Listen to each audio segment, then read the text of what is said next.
I'd now like to introduce the mayor.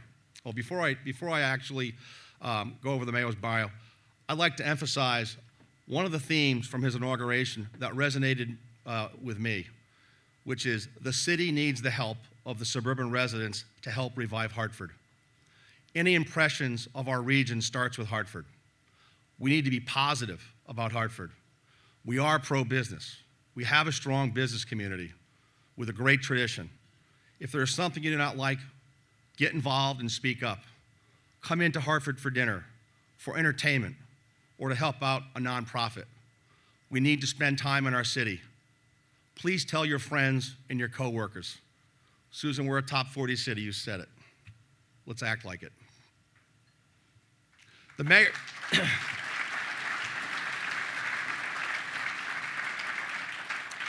Mayor Bronin is a father, a veteran, and an attorney. He has served in senior positions in both federal and state government. In 2013, he was appointed by Governor Malloy to serve as general counsel. In his position as the governor's chief lawyer, Bronin advanced the governor's agenda and was deeply involved in developing policies to combat veterans' homelessness, expand economic opportunities, reform our criminal justice system, and protect our environment. Prior to his role in the Governor Malloy's office, he served as a Deputy Assistant Secretary for Terrorist Financing and Financial Crimes at the U.S. Treasury. In that role, he helped lead the federal government's efforts to isolate and disrupt international terrorist groups.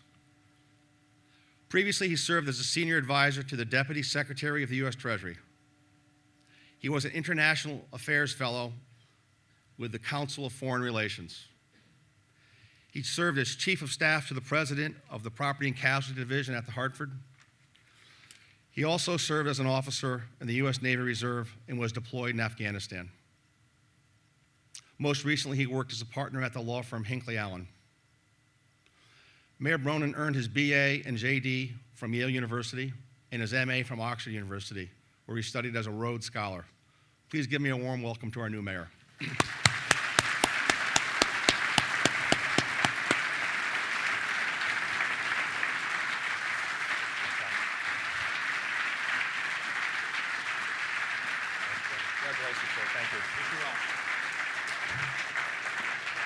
Thank you. Thank you so much, Kevin, for that introduction. Oz, thank you. Susan, congratulations. You do look way too young to retire. And good luck to you, too. For the record, I'll take all the luck I can get. So it's tremendous to see this crowd. I know many of you, and I know your commitment to Hartford. And whether you live in Hartford or just love Hartford, thank you for your recognition that we're at a critical time. This is an opportunity, I think, for us all to try to revitalize and reinvent this great city. The Metro Hartford Alliance is a critical part of that. And so to all of the new members who were just announced, congratulations and thank you for your participation. To the HYPE members under Julie's leadership, you guys are awesome. And I love the energy that you bring to the city. Almost 2 nights a week, we can find you doing something great in all over the city. I'm going to talk for a little while, but I'm not going to talk for that long because I want to get to a conversation and just have questions and answers. When I gave my inaugural remarks on Monday last week, I laid out what I think is and ought to be our aspiration for the city. It's to be the undisputed economic and cultural heart of a region of 1.5 million people. And to be a city in which every resident feels that they've got a share in Hartford's rise. Both halves of that are equally important. On the first part, Kevin, to your point, we have to think and act like a region. Our aspiration for Hartford shouldn't simply be a city of 125,000 people that does the best we can and cleans the road as well and restores accountability to government. It needs to be more than that. Our aspiration needs to be the center of a region of 1.5 million people. To look at those metro regions around the country and to say there's no reason we can't be as vital, as vibrant as a Pittsburgh or an Austin. or in Atlanta. The corporate community here is a community that most cities our size would be green with envy over. The cultural assets in this city are assets that cities far larger than us should envy. And it's not just the Wadsworth Athenaeum or the Bushnell, as extraordinary as those places are. It's also Latino Fest down at the riverfront, or the Asian Festival down at the riverfront, or the Charter Oak Cultural Center, or Kabbalah House.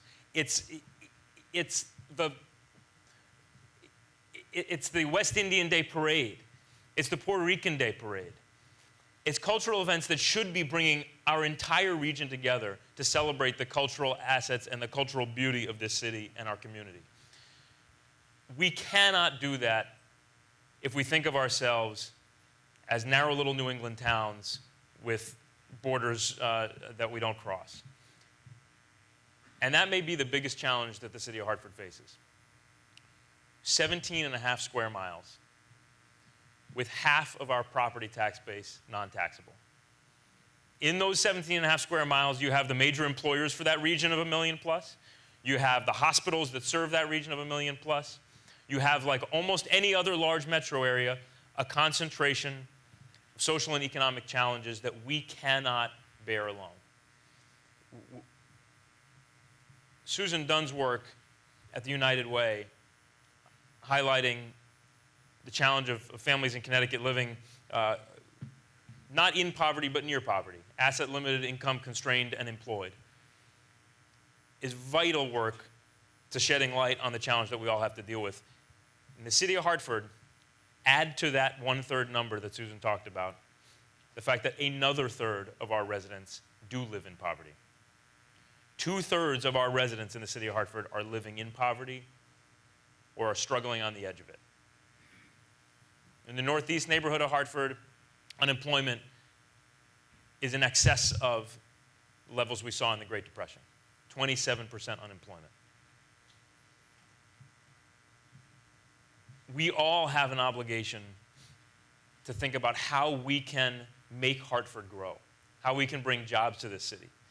And I'm going to talk a little bit about what I think everybody in this room can do. But first, I just want to highlight, we have to be focused equally on our aspirations and on our obstacles. Our aspirations are achievable. We can be a world-class city. We can be a metro region of 1 million plus people that rivals the best small cities in this country. But not if we don't also pay attention to the fact that everybody in this city's got a share in that rise. To do that, we need to focus not just on the downtown development, Kevin, that you spoke about, as exciting as that is. We also need to remember that we've got neighborhoods that are the real heart of this city, that for a long, long time,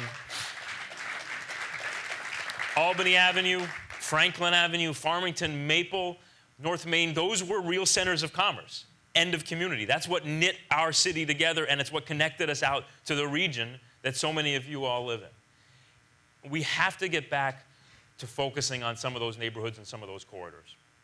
At the same time that we continue our momentum downtown, and believe me, I'm going to do everything I can, working in partnership with CRDA, with the state, to continue that momentum. With UConn, and I see President Herbst is here, their commitment to Hartford is exciting and one of the greatest opportunities that we've got. But we've got to look beyond downtown, because downtown development isn't enough. And we've got to make sure that we're not forgetting that economic development is about more than building buildings or converting buildings. It's more than real estate projects, more than baseball stadiums. Fundamentally, it's about jobs and opportunity for the residents of the city of Hartford.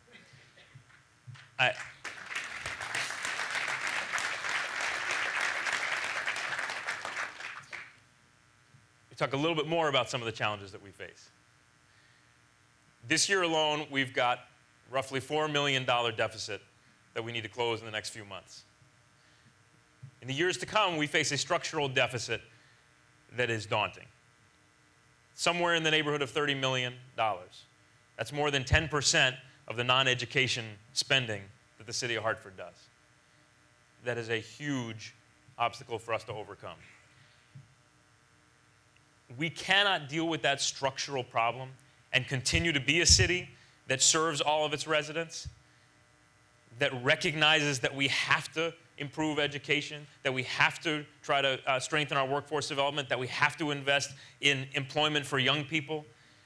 We can't do all those things on the tax base that we have and do it the way that a city that's the economic and cultural heart of a region of 1.5 million people should do, unless we start acting like a region. And that means we're going to have to change the way that we, as a state, fund our cities.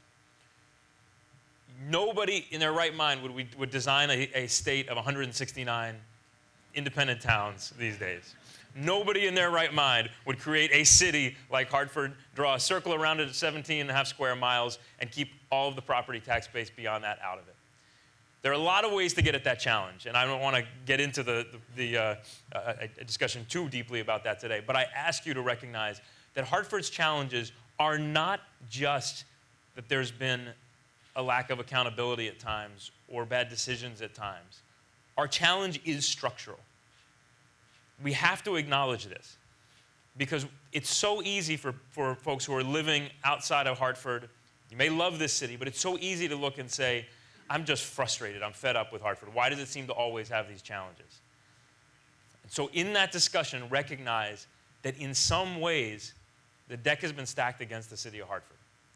And we have to start dealing from a new deck. I'm going to be working hard at the state capitol, visiting the suburban towns around Hartford to make that case. To make the case that it can't work when half of our property tax base is non-taxable and we only get reimbursed for a small fraction of the value of that property.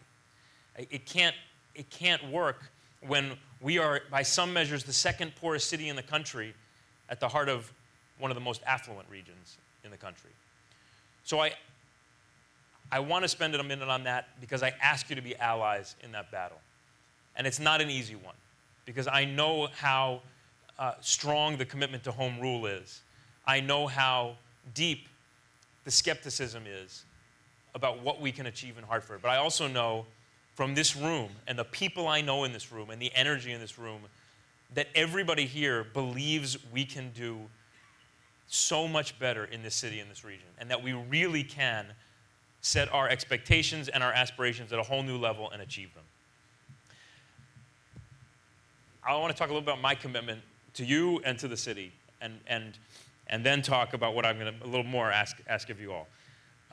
My commitment is to tackle the challenges head on. We cannot be afraid to face the obstacles we've got, to make tough decisions. I said through the campaign, and I'll say it again, I want to be here for a while because you can't turn a city around in 4 years. I don't want to be a one-term mayor. But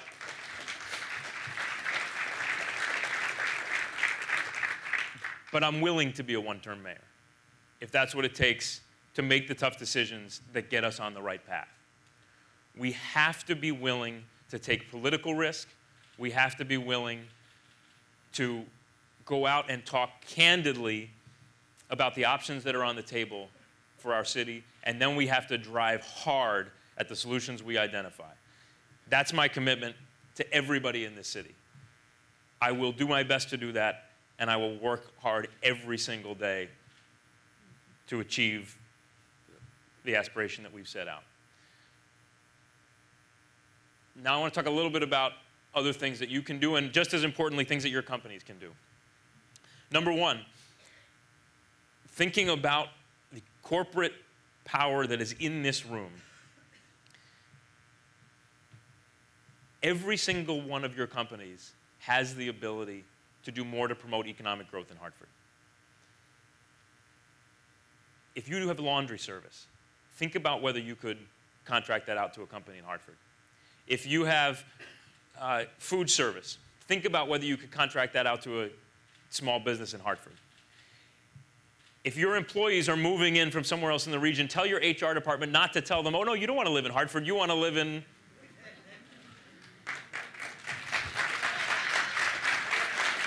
If you lead a team at your company, tell your company, hey, it's Wednesday, I'm going to Bears for lunch. Anybody want to come? If you're the CEO of that company, send a company-wide email and say, I'm going out for lunch I'm going to go get some jerk chicken up at Dunn's River. Anybody want to come? Create that expectation and that culture inside your company that everybody's got a stake in this city. That there's so much to explore in this city that nobody, no matter how long you've lived here, has explored every bit of this great city. And so if you're coming to work every day here and you haven't gone up to Dunn's River to North Main, if you haven't gone down to Parksville and tried some of the new restaurants, if you haven't gone up and tried some of the food on Albany Avenue, if you haven't gone out to Franklin and gone to Corner Grinder, and I could go on and on and on, do it. And talk to your colleagues about it, and talk to your neighbors about it. I said in the remarks last Monday, to those of you who have your roots in Hartford, whose families were in Hartford, who may have grown up in Hartford, but if you no longer live here, come home to Hartford. Come home to live in 777 Main, or in any of the great houses in so many neighborhoods in this city, or just come home for dinner. But do it more often, and do it with a recognition that that kind of commitment is just as important as the very generous philanthropic commitment that Susan has encouraged you for so long to make to this city. It's not just about charity. It's about making Hartford the economic and cultural center of this region, and that means for everybody who lives in this region, the economic and cultural center of your life. With that, I'm happy to take questions. But I want to say, I cannot thank you all enough for being here. I cannot thank you all enough for the commitment that you all demonstrate every day in various ways and have for so long. I look forward to working with the Alliance. I also look forward to working with each of you and each of your companies or organizations on a regular basis and making sure that my team understands the importance of building relationships and maintaining relationships with all of you. So thank you very, very much.